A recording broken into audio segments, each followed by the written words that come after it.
Isinasagawa ang isang emergency hearing ngayon tungkol sa kalagayan ng mga OFW sa gitna ng gera sa Middle East. Nasa Senado si Gazi Sarip para ihatid sa atin ang mga napag-usapan. Gazi.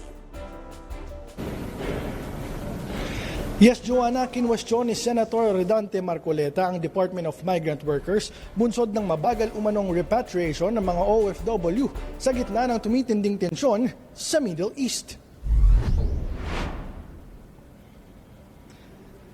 Ayon sa datos ng DMW, umabot sa 1,416 na OFW ang humiling ng repatriation noong March 2.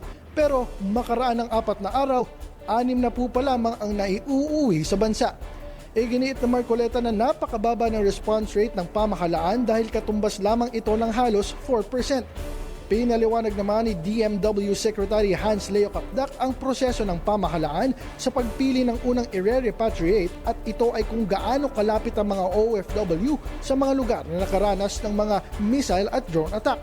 Dagdag pa ni Capdac, hindi muna pinapayagang bumiyahe ang mga OFW patungo sa ilang bansa sa Middle East dahil sarado ang airspace ng mga ito at mga paliparan kaya't nahihirapan sila dahil land routes muna ang ginagamit para mailikas ang mga Pilipino. Babala ng Department of Foreign Affairs, posibleng umabot ng 4 hanggat 8 linggo ang tensyon sa rehiyon. Siniguro naman ng DMW sa mga senador na patuloy ang repatriation efforts at ginagawa nilang lahat para mapabilis ang pag-uwi ng mga Pilipino at habang minomonitor ang sitwasyon sa Middle East. Mula sa Senado, Gazi Sarip, DHCB News.